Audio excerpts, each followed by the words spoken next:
തത്ര ദേവതാ യത്രൈകാസ്തു ന പൂജ്യന്തേ സർവസ്തത്ര ഫലാക്രിയാ.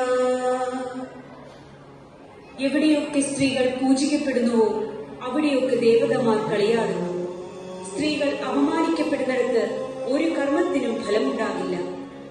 സ്ത്രീകൾ സമ്പൂജ്യരാണെന്ന് വാഴ്ത്തപ്പെടുമ്പോഴും അവർ അനുഭവിക്കുന്ന അപമാനങ്ങൾക്കും ദുരിതങ്ങൾക്കും ഒരറുതിയുമില്ല.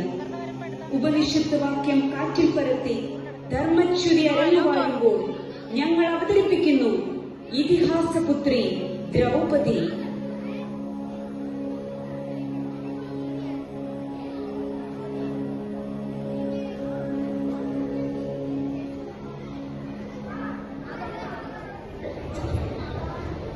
ഈ വനവാസത്തേക്കാൾ എന്നെ കൂടുതൽ ദുഃഖിതയാക്കുന്നത് ഈ അഴിഞ്ഞുകിടക്കുന്ന എന്റെ കാർക്കൂന്തലാണ്. ദുശാസനന്റെ ദുർസ്പർശമേറ്റ ഈ മുടിയിഴകളിൽ തലോടുമ്പോൾ കൗരവസഭയിൽ എനിക്കേറ്റ അപമാനം ഒന്നൊഴിയാതെ ഓർമ്മകളിലേക്ക് കടന്നു വരും.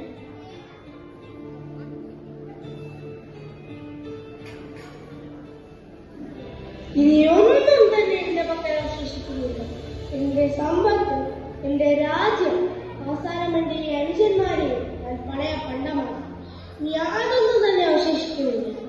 ഉണ്ടല്ലോ ആരും മോഹിക്കുന്ന നിങ്ങളുടെ പത്നി പാഞ്ചാലി.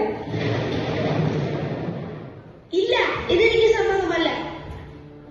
നഷ്ടപ്പെട്ടതല്ല തിരിച്ചു പിടിക്കാനുള്ള അവസാന അവസരമാണിത്. ആലോചിക്കൂ യുധിഷ്ഠിര, ആലോചിക്കൂ. ഞാൻ സമ്മതിച്ചിരിക്കുന്നു.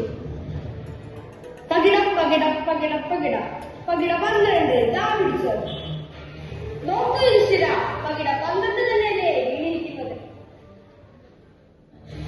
ഇന്ദ്രപ്രസ്ഥത്തിൽ വെച്ച് നമ്മെ അപമാനിച്ച ദ്രൗപതിയെ, അല്ല ആ ദാസിയെ, കൗരവ സഭയിലേക്ക് വലിച്ചിറച്ച് കൊണ്ടുവരും ദുശാസന. അങ്ങയുടെ ആജ്ഞ പോലെ.